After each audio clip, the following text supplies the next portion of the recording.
Sur Europe 1, le Royaume-Uni entame maintenant une longue période de deuil. London Bridge, pont de Londres en français, c'est le nom de code du protocole prévu pour accompagner le décès d'Elisabeth II. Il a longtemps été tenu secret et doit durer 10 jours. Tout a été réglé au millimètre et c'est ce que l'on va voir maintenant avec vous. Anaïs Cordoba, bonjour. Bonjour. Vous êtes notre correspondante au Royaume-Uni. Comment vont se dérouler les prochaines heures? Quel est le protocole exact? Alors d'abord, aujourd'hui, Charles III, le nouveau roi, rentre à Londres et va s'entretenir avec Liz Truss, la première ministre.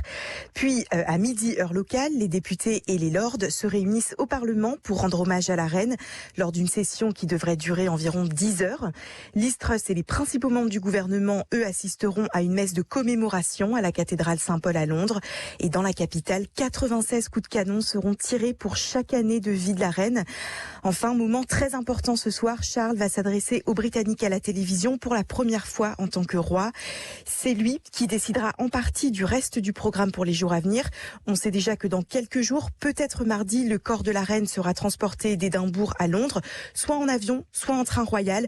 Si c'est en train, alors la foule aura la possibilité de se masser tout au long du trajet pour rendre hommage à la reine. Anaïs, je vous cite une partie du communiqué officiel qui nous dit qu'une ère d'incertitude s'ouvre pour la couronne britannique. C'est vrai que la mort d'Elisabeth II intervient au moment où la Grande-Bretagne rencontre de nombreuses difficultés, que ce soit à la fois dans le domaine économique ou social.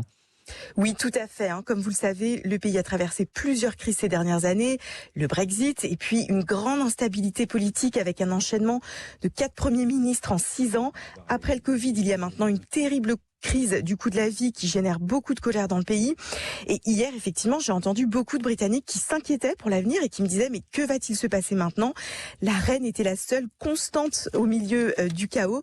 Et à cause de tout cela, les premiers pas de Charles en tant que roi, je pense, vont être importants pour rassurer les Britanniques et donner une image de continuité, de stabilité. Finalement, c'est le principal rôle de la monarchie ici. Il y a des raisons d'être optimiste. Ces dernières années, on a vu Charles prendre de plus en plus de responsabilités et sa popularité a grandi. Il s'en est plutôt bien sorti jusqu'à présent. Anaïs Cordoba en direct de Londres, épreuve de l'émotion qui saisit le pays tout entier. Les cheminots et les postiers annoncent annuler leur mouvement de grève en raison du décès de la reine.